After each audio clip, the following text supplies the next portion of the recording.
Welcome to the Renaissance Achiever with Sarah Fui, and today we have special guest Nicole Lange. And Nicole comes from a family of innovators and entrepreneurs, but it took a truly wild journey to get her to the place she is now in both her personal and career. She is a thought leader in women's health and a fierce advocate for women-centered, truly holistic fertility work.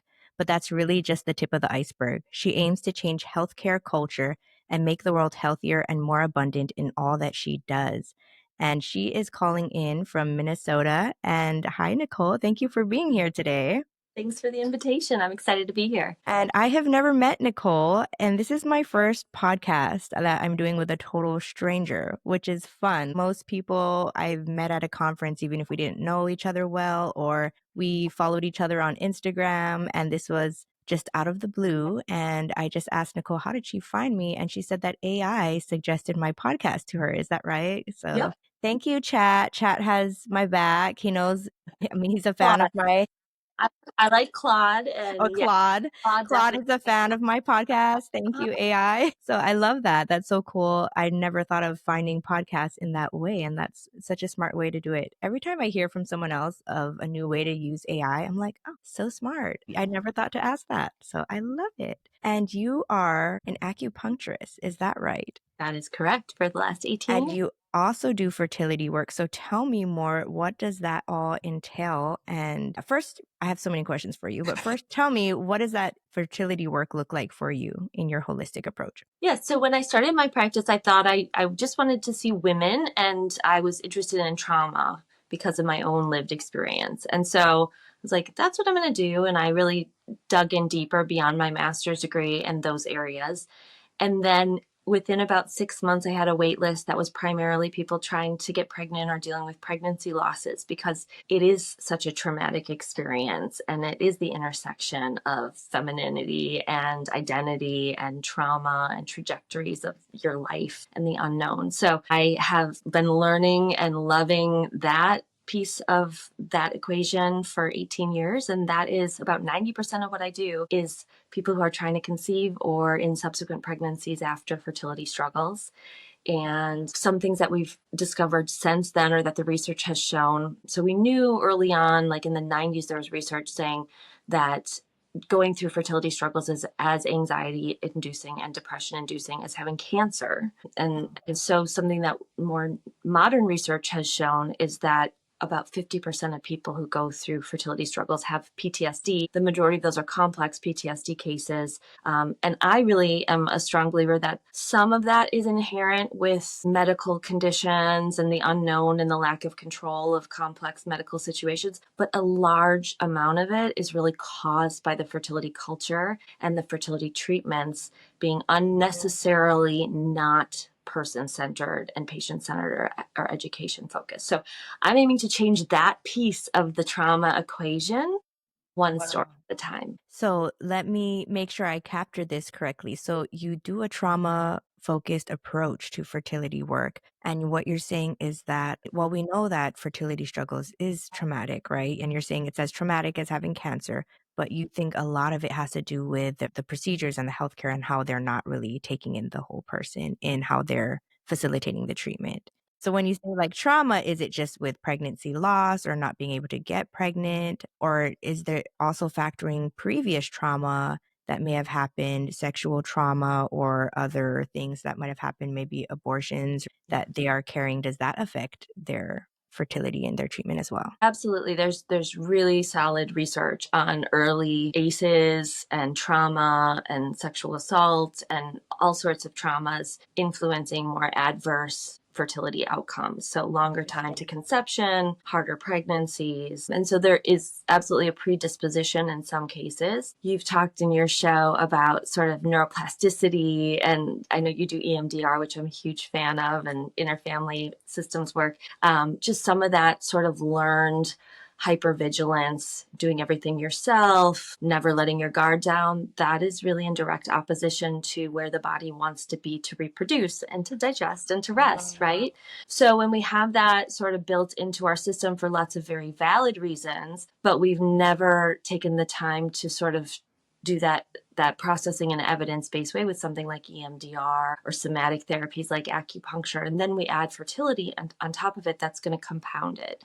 And then there are other people that have never had any traumatic things happen, and then they enter into this world of complicated medical treatments. And it's not just that Western medicine can be traumatic, right? We know that there's procedures that can be uncomfortable, or there's the lack of control and the things like that that are really traumatic, but also just the overwhelm of not understanding something, of feeling confused, of having too many appointments, of having to be asked to do things that you don't feel qualified to do, like give yourself injections. Yeah.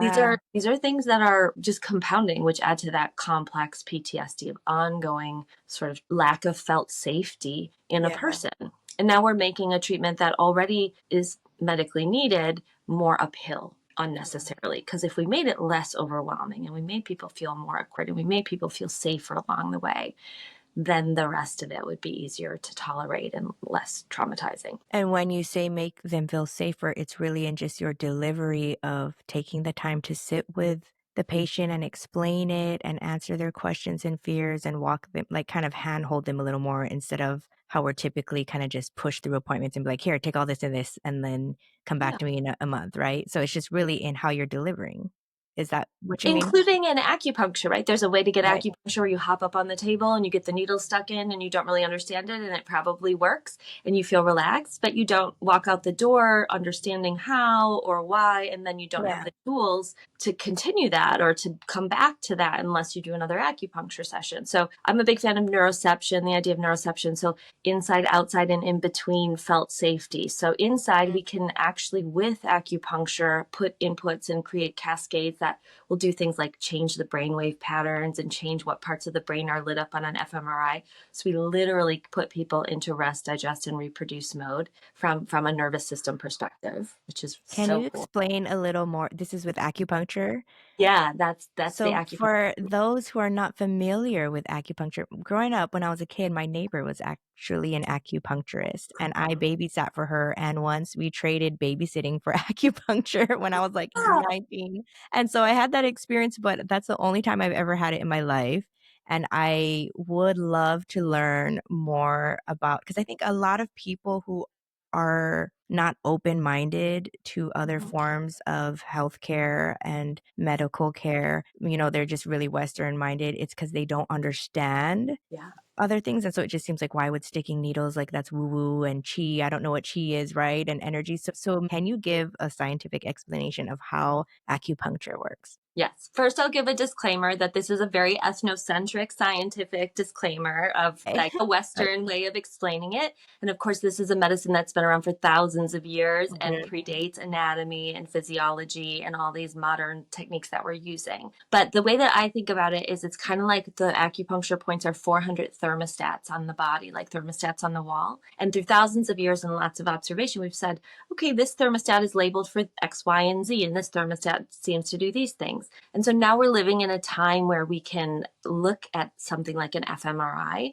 and we can see that certain points, especially when we're doing trauma informed acupuncture, actually just make the brain go black in a lot of areas. So the brain's all lit up and you're thinking and we're just talking and processing. I take a good 20, 30 minutes to chat with my patients before they get on the table. And so sometimes they're talking about things that are very distressing or feel very overwhelming. And we're creating some reframes and cultivating some skills, but then they hop up on the table and I put in these really fine, sterile, single-use needles, a quarter of an inch to an inch into the body. And I'm on average for me, I'm doing maybe 10 to 15 needles. And what it does is it stimulates this cascade where the fMRI goes black in lots of areas. And then the brainwave patterns that persist in the areas that are still lit up shift from the kind of brain waves that adults tend to hang out in when they're doing things and planning. So we have GABA and beta, and they shift into alpha and theta brain waves, which are where really good meditators go and where kids tend to hang out. I just listened to your new podcast, your newest one, of talking about creativity and kids today and just that flow, just getting in it and being and experiencing. So a lot of times I'll tell my patients how you know that's happening is I'm going to put these needles in and you might be be like, we'll see. It doesn't seem, or it seems like wizardry. And then when I come back in a half an hour, it's not going to feel like a half an hour passed.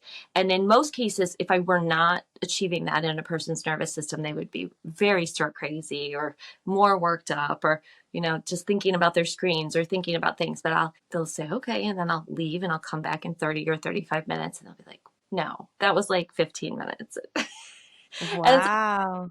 that was actually 35 minutes. And so that's how you can kind of witness it without logically being present for it because your brain's somewhere else. So that's just one of many. Okay, so this stimulation of the needles causes your brain to go into a different state. And Mhm. what is the benefit of your brain being in alpha or theta? Theta? Is that it? Brain waves? Yeah. What is the benefits of that? So this is going to be easier to access the rest and digest. So then we have different cortisol levels. We have different circulatory patterns, more towards digestion and reproduction. We have, better heart rate variability rates. We have better respiratory rates. We have better endocrine function. So like just one tiny example is cortisol and our reproductive hormones are built out of the same building blocks. And so it's sort of a robbing situation where you're constantly dealing with unrelenting stress or unknowns, you're going to build a lot of cortisol, and that's going to rob some of those building blocks. And even in cycles where we're injecting exogenous, outside medications, the receptors are so closely aligned because those hormones are made out of the same building blocks that it can jam the receptors. And so even if we're doing a very advanced, amazing, medically necessary treatment, we're still assisting that because we're making the person's quality of life better. We're giving them a break from the overwhelm and the chronic stress cycles. We're resetting. And then when you add the education piece, we're mitigating future and we're giving tools to kind of work with it when it does come up, because that's also very normal and expected to have some level of stress in this. And we're doing all these things on top of one another that all of a sudden now we're upping the pregnancy odds and also the pregnancy outcomes, because we don't just want a bare minimum pregnancy. My online program, my big program, is called The Baby You Want. And I really believe like the baby you want, the baby that everyone goes into trying to have, is not like beat me down, make me feel worse and worse by the month. I'm totally traumatized. I'm just waiting to get my life back after this is all done. And now somebody's handing me a newborn, and that's best case scenario. That's just not acceptable unless that was the only way to do it, which it's not. It can be a much less awful journey, is Yeah. what you're saying, right? Yes. And it's not Yes. it's not like it's not like, oh, I'm happy to do IVF. No one, even in the best circumstances with the best support, IVF is hard. Yeah. But the levels of hard and the levels of isolation and the levels of overwhelm and the levels of chronic stress can be just worlds apart They can be based on minimized work. Yeah. for what you have to go through. It doesn't have to be as bad. I've heard of several examples of where a couple struggled with fertility and they tried and tried to get pregnant. They couldn't. They finally decided to adopt. And then when they decided to adopt, they accidentally got pregnant. I've heard of that in multiple scenarios. And I can only imagine that the stress of trying might have been getting in the way. And so what you're telling me is that our fertility building block, how did you word that? The building blocks are the same for fertility and the cortisol, which is stress, which is so fascinating. So if you're overstressed, that is going to reduce your fertility, right? And a couple of nuances, right? So for some people, there's so much more than stress. There's physiological blockages, or there's genetic factors, or there's Right. term issues. So it's not to say that everyone can get to this point, right? And this It's point just one factor. where your nervous system flips off, it kind of has to get beaten out of you, kind of, So it's not like I just decided to chill out, and then so that idea of just relaxing or just go on vacation, it's like by the time a person gets to adoption, it's like all of that clench, all of that nervous system trying to control has sort of just gotten beaten out of them cycle after cycle after cycle. And so it's sort of just a like F it more Yeah. than a I'm relaxing It's a now. surrender. It's Yeah. a A surrender. surrender to Yes. release. Yeah. Yes. And then the other nuance that's really important is that there's different levels of sensitivity. So one time I was sitting at an IVF clinic waiting for my patient had their needles in for their embryo transfer. I go on site and I do I do transfer acupuncture right before the embryo gets put in the uterus. And I asked the RE, the reproductive endocrinologist, the main doctors at IVF clinics, if I could just check out her textbook, because it was this $500 very sciencey RE textbook that I was like, ooh, I want to look some things up. And so she's like, yeah, sure, go for it. And I went to the glossary and I looked up stress, because I was like, what do reproductive endocrinologists like? Is this, because you'll see it's nothing or it's everything. And really, I have a whole YouTube video about how it's a third option, right? And so what it said was brilliant. It said, we know from primate studies that our closest relatives have continuums and varying levels of sensitivity to all different kinds of stressors. So some primates will reproduce when there's food scarcity, and some will stop. And some will reproduce when they're grieving, and some will stop, and some will. And so the cases where you hear someone who is like, and then we gave up, or then we moved to this, or then we had our baby via IVF and we got pregnant accidentally with the second one. Those are people that probably had a higher level of stress sensitivity in their reproductive function. And so we never want to miss the workup and the medical needs there. But it is absolutely in service to everyone to minimize it for their quality of life, for their mental health. And for some Yeah. people, it's a really big deal. Yeah, that makes a lot of sense. Thank you for going down that road with me. Yeah. So I am curious, what exactly is your title and what did you get your degree in? You said when you got your master's, you knew you wanted to work in trauma-informed women's health. So give me a little bit background on that. Yeah. So my undergraduate, I was originally intending to be a geneticist, and then I had my own trauma. And I ended up in the ICU and in the psychiatric hospital after a failed suicide attempt after an assault. And Roxane Gay says in one of her books, she was unmoored by her trauma, and I felt totally unmoored. And so I just took undergraduate classes that seemed appealing, because I was like, I don't know what I want to do anymore. I don't want to move halfway across the country anymore. So I went to a school nearby. I commuted for the first semester, took random classes. I got an undergraduate degree in creative writing and a minor in human development. And then I was applying for my master's degree and was accepted into creative writing programs. I was like, I just don't think this is it. And I kept coming back to genetics, and I kept coming back to where I had gotten with my own body and the Western medicine that I knew, and the therapy and the things that I had done that had served me well, but it had kind of plateaued. So this is part of the wild story in my bio. So my grandpa's a motivational speaker. And Awesome. he's also very well, he's deceased right now. Rest in peace, Grandpa Marv. But he was also quite sexist and of his time. So he would give this spiel about being an entrepreneur to all the guys. My dad's one of 14, so all the boy cousins, all the boyfriends, all the partners would get this talk. And so I went and paid money to see him do his thing. And he talked about setting intention, and really that idea of just making goals that you talk about in your vision board, and just like noticing things, starting to notice things. So I went and I said, my goal is, I don't think I need to get my master's degree in writing. I want to do something that combines all the things that I really love and that I'd be really good at. And then I started noticing the things. And my brother had a friend who was studying for massage school. And I was like, this is medical, this is body stuff. And then I started learning about master's degree programs, because I was on track to go to get my master's in something. And I was like, Chinese medicine is a master's degree, and they dissect cadavers and they do pharmacology. And I'm like, I'm into those things. And so I signed up a very, very clueless acupuncture student for essentially what's a 4-year master's degree program, over 3,000 hours of training. And about a third of it is Western medicine, and the rest was completely foreign to me. And I just fell in love with it. It connected all the dots and did all the things that I wanted for myself. And because of my history, I knew I didn't want to see male clients, and I was really interested in trauma and nervous system stuff. So I did all these extra hundreds of hours of training on top of that. So when I opened my doors, I told my husband, this is all I'm going to see, is just this. And if somebody calls me with a, sore elbow from golf, I'm going to refer out. And I said, if I need to get a part-time job for the first year, I'll get a part-time job. I just want to do this and see how it is. And by 6 months, I had a wait list. And Wow. Within 6 months of starting your practice? 6 months of starting my practice, because people Wow. are so hungry for, and I was practicing in a really weird way, right? I didn't just hop on my table, let me put the needles in. I was like, let me explain what your Chinese medicine patterns are, because I think it's cool.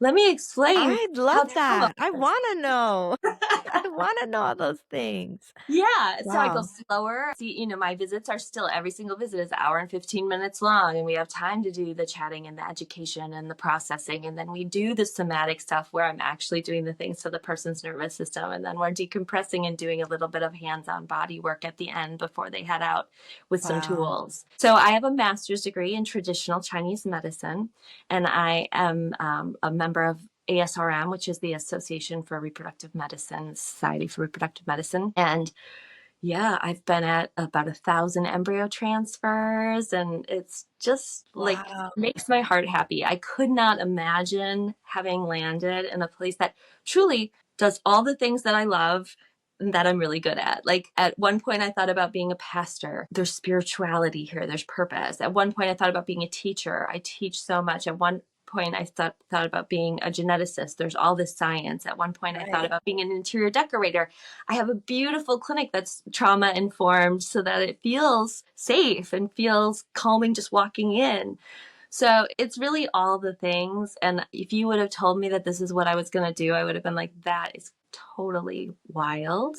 And here I am. I love it. You are a Renaissance achiever. That's what it is. You combined all of those things and paved your own path. That is the definition of what I'm trying to talk to people about here is that you create your own path by just following all of those soul threads along the way. What do I want to do next? What do I want to do next? I have so many questions right now. Okay. And just to note, this is why when Claude told me to listen to your show, I'm like, oh, yes, Yes.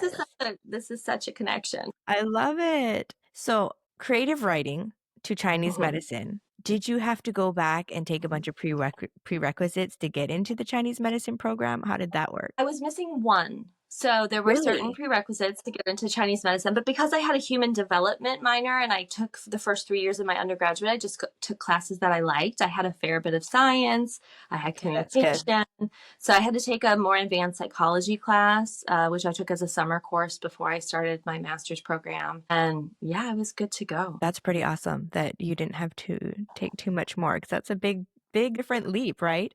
And Yeah. then how did you choose to specialize in fertility from there? Because I know It you wanted to work with me. women, but It chose me. So at first I was like, I want to work with sexual assault survivors. I want to work with people that, have trauma, childhood ACEs. And one of my supervisors is like, don't go too narrow because this is a moment, this was 18 years ago I started my practice, that there wasn't all this talk about polyvagal theory and all the things that have come up since. So he's like, just why don't you do like emotional health and women's health and just see what happens? And so I was like, okay, that sounds reasonable. And I really respected this supervisor, this mentor. And so I was like, I'll start there. And then just the way that word of mouth caught on, it was like, I think of word of mouth like a snowball. I'm in Minnesota.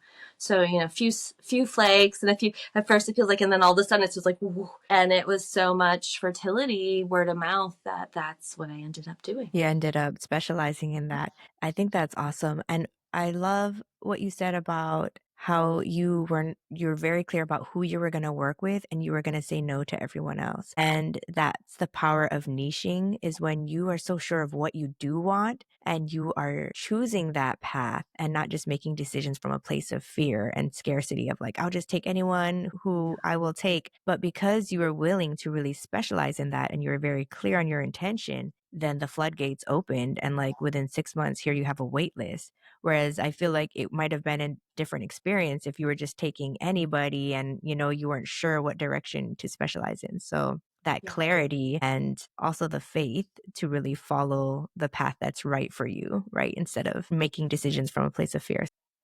Yeah, abundance mindset. I'm all about an abundance mindset. Like, what would I do if I didn't need to make money doing it? What would I do if I had, more than I needed? And so, from my cancellation policy to how I run my clinic and how I live my life, it's just like, I don't ever want to come from a place of scarcity because it's just yucky choices come from that. Yes, yes, and on both ends, right? It doesn't serve you, it doesn't serve your patients if you're Yeah. coming from that way. So, in the work that you do in specializing in fertility, have your patients or any of the fertility doctors that you work with, have they noticed the difference in the fertility treatments from the work that you do? Has there been a clear, Yeah. I I mean, guess? I hear it all the time, and it's so humbling and so amazing. I work with some really like hardest of the hard, like people who have been through some things before they ever come to me. And so to have, there's so many different variations of this, but to have people say, you know, you made this feel different. You made this feel like purposeful. You made this feel more tolerable. You made this, you know, feel like I wasn't doing it alone. And then to see the fertility outcomes and the pregnancy outcomes being better and people having way less trauma, way less pregnancy complications, all the things. I mean, there's so many more scientific ways that this bumps up against like placental formation and parenting confidence Wow. and ongoing relationship success with couples that have been through infertility and losses and things like that. I see it there. Also, very reductionistically, I had one nurse manager at one IVF clinic come up to me after I had been on site for about 5 years, and she's like, "Hey, Nicole, what are you doing?" And I was like, "Am I doing something I'm not supposed to do?" And she's like, "No, we're tracking all the acupuncturists that come here, like your patients, and yours are better than everybody else's. What are you doing?" Wow. And I was like, "Well, cool." And I'm like, "Well, lots of little things, but if I had to distill it down to anything, I'd say it's more education and it's more customized." You know, if Mm. somebody's like, I'm a teacher and I'm really, really stressed about this parent that keeps sending me these emails, and I'm also trying to deal with IVF and go through IVF, we might spend their sessions talking about how to set good boundaries and how to get assistance from their principal and like troubleshoot things and how to decompress when they get home and not let it go into their nervous system for as long and as deep. And it's like, that's not in a fertility book, but that's so relevant to that person's IVF cycle. And That's so, holistic. It's yeah, like environmental, there you go. social, the whole holistic picture, all of that factors in. And I think that's the hard part about Western medication being so compartmentalized. You cannot separate all the different aspects that go into health, right? I heard a fascinating thing the other day that the way that mind and body got separated was because the Catholic Church wanted to keep, they said, you medicine scientists could have everything except for spiritual things like brain, shen, spirit stuff. And so that's how medicine just developed with absolutely no psychology. And so now we're in a time where we know that it's all interconnected. We know that it's all just totally enmeshed. And the argument is it's unscientific to practice reductionistically in this moment of what we know of the human body and function. Absolutely. It's so outdated, right? But I think Super. a lot of people haven't caught up to that understanding yet because we've been practicing in this way for so long. It's built. I'm curious, how did the people in your life receive you for wanting to go into Chinese medicine? Did you grow up in a family that was a little bit more natural? I'm just curious what people thought of that. I was on antibiotics like once a month my entire childhood. My son just had strep throat for the second time. He was been on antibiotics twice in his life. And I opened up the bottle of penicillin and I was like, it smells like my childhood. My gosh.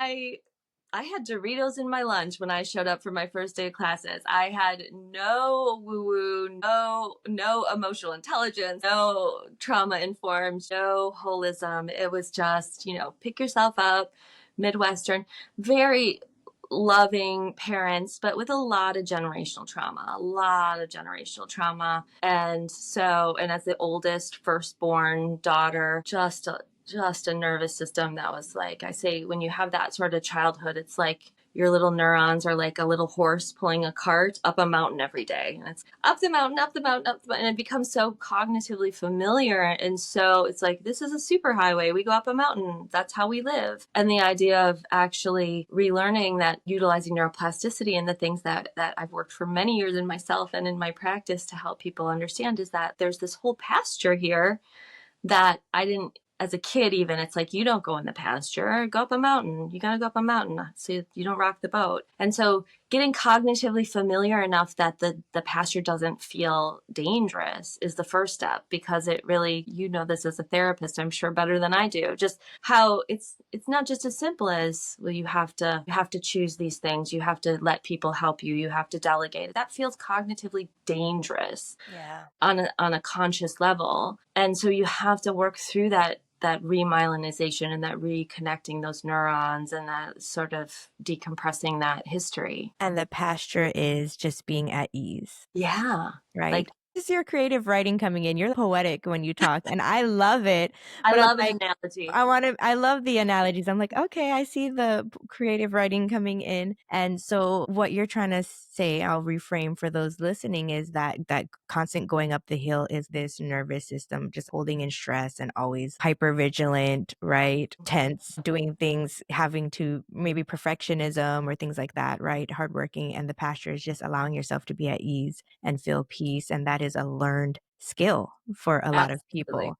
Yeah. Yes, and the fact that you walked that journey yourself probably makes it so much more helpful for the patients that you work with as you help them to identify that in their own journeys of what they're going through, right? I am walking that journey Yeah. every day. I say all the time, it's such a Yes. good thing that I have to say this a billion times a month because I need to hear it a billion times a month because I am up the mountain is my autopilot, and I still have to Yes. be like, listen, Nicole, your horse really should be in a pasture sometimes. And you have those days where the hooves kind of slip off the side of the mountain and the rubble crumbles down, and you're like, I can't do it. Then it's like wake up and hitch it up the next day. That's when you know you need to take a break, right? You're burning out. The Yes. struggle is real, and my practice is called life healing life as opposed to doctor fixing patient. And I say Mhm. all the time, it is such a two-way street. I could never be a straight up therapist where I have to keep my stuff. I think you turning into coaching, it makes a lot of sense, that exchange, right? And that more sort of collaborative thing that we can do in certain spaces easier. That feels so important because that's how I stay as regulated as I can be, by collaborating and helping other people learn and see and Yeah. explore it. And the same as you, as I'm coaching others, I'm coaching myself. I'm like, "Oh, yes, we're all on this journey together. There's no master." I have, a group that they have dubbed me Sensei Sarah, and they call me Sensei, and I'm half Japanese, so it's fitting, but it's funny. But no, we are on this journey together, and I'm telling you these things because I know it firsthand, and we're living it. So I love that you're coaching your patients as well. You're Mhm. coaching them and walking that journey together. Yeah. So cool. So outside of your acupuncture practice or it's more than just acupuncture, really, your life healing life practice Yeah. and your Chinese medicine, what else is a big part of Nicole and your identity and your endeavors? Yeah.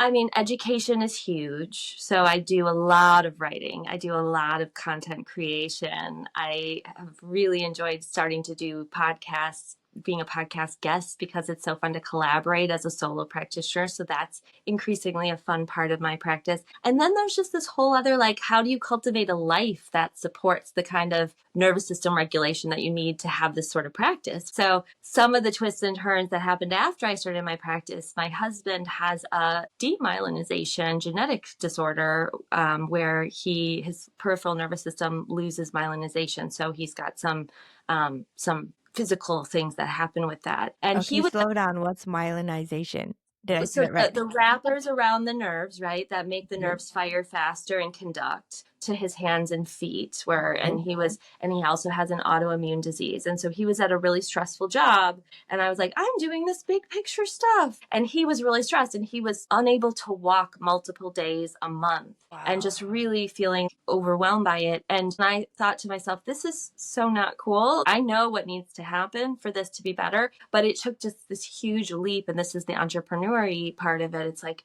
what would you do from an abundance perspective if you weren't worried about him quitting his job and taking the leap? So I was like, you need to quit your job. This is not working, and let's create together. He's a graphic designer and an artist and a musician. And so I was like, you need to have space to do these things. And so I want to create content that you can do graphic design and editing and classes and things like that. And then you can have other time that you can pursue these other passions. And it will bump us down to one income, which was scary. But I just remember sitting in my car in a Trader Joe's parking lot listening to this song that was saying, you're afraid of what you need. And I was like, thank you, LCD sound system. I need to just take this leap and do it. And it has been so beautiful because I feel like so many people I know are, I can do this until I retire. I'm doing this and I'm hoping to retire earlier. I'm doing this because it's a hustle and it'll be worth it. And that's kind of like I say, the baby blinders of fertility, where it's like baby, baby, baby at the expense of everything else. And there's that career or that financial kind of blinders too. And I feel like we took that off and reimagined what life looks like, where he's the healthiest he can be, where I'm the healthiest, where we're like a team. And it has its moments, but every time we stop and reassess, it's like, is there any version that's better than what we're doing? And it's honestly, no, it's flawed and it's messy and it's Yes. but it's so fun. And I was listening to you talk about your zone of genius. It's like, oh my gosh, I do so much that's just like doesn't necessarily make money at this point, but I love creating content. I love Yes. making YouTube videos. I love coming up with new analogies. So when you say creating content, is that specifically you have a YouTube channel? Do you A have your YouTube own podcast or you just guest on others? I'm guest on others right now. I have an idea that I want to do for a Ew. podcast, but I have 3 online courses. One is a 90-day, it took me 5 years to build it. Wow. It's a really amazing 4 module, the 90-day from the foundation up to the neighborhood remodel of thinking about the reproductive part being the nursery, your mind body being the house, and your life being the neighborhood. So it's More analogies. yeah, and so Yeah. so I have that. I have a 1 week mini version. I've got little IVF specific for specifically going through IVF, and I have too many. Oh, so you have 3 online courses specific to fertility education. So cool. And your YouTube channel, is that also specific to fertility and the work that you do? It is trauma informed infertility. It Okay. applies to a lot of things. So I've had friends that have had different diagnoses and things and are struggling, and they're like, oh, I watched your thing and it was totally applicable. So even if it's I'm struggling with chronic pain or I'm struggling with something else, the childhood stuff that's coming up in my nervous system or headaches, there's a lot there that can help a lot of people. Yes, overall health. Yeah, And then in your practice, do you actually work with women throughout their pregnancy as well, throughout the whole pregnancy I do. and see them to birth? So I normally do consistent treatments through the first trimester because the anxiety is so high, the unknowns are highest there, and the placenta is developing, which sets up the rest of the pregnancy for a lot of other things. And then I take a break or space way out, usually unless they just like coming in for wellness. And then they come back for the last about month and a half to prep for childbirth and lactation and recovery and parenting. Wow. You know, it's actually a dream of mine to learn midwifery. So one day when my kids are grown and I've had a home birth and just having that midwife and a home birth after having several hospital births with doctors and just the difference in experience. And it's in the education and speak and taking the time and Yeah. listening. And she Yeah. taught me things about birth that I had no idea. And I'm like, I've birthed 4 humans and I didn't know this yet. Like, it's Right? wild. So I love the work that you're doing in changing the narrative around reproductive health for women and especially, but hand in hand in the Western medicine because there is so much value there too, but there's also a lot of lack and we can't be blind to that and say it's just black and white and one or the other. It's really merging the two for the best holistic health. I love that you're doing that.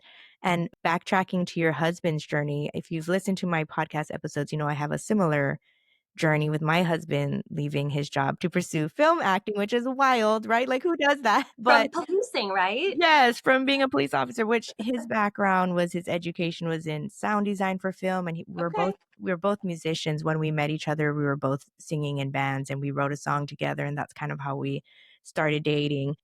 So we're artists at heart, and to just see you in a place where you don't belong, it's like, why stay there forever? And it, like you said, it's been a wild ride. It's so messy, right? Or it's messy and it's wild, Mhm. right? But when you look at the alternative, I see so many others with their, I would say, their conformist or typical lifestyle. And a lot of people are so unhappy. Yeah. And so, what's the alternative? We're choosing this mess, and there is some uncertainty in it. And also, there's a lot of joy and a lot of fun and a lot of hope for what we could create, right? And you're just starting that journey. You don't know where your content creation is going to take you. And that's the thing is when you follow the desires of your heart, they don't have to be money makers. But Right. what's interesting is usually they end up being money makers in an indirect way because you're following your heart. somehow it leads to that, right? Yeah, every Yeah. time it's like, do you want me, should we get a part-time job? Should I see more patients? Should we spend less time doing this? And we're both like, no. Let's No, keep we love going. it. Let's keep going. Let's keep going. We're good. Yeah. And so I guess coming back to the question earlier was how do people in your life receive that though?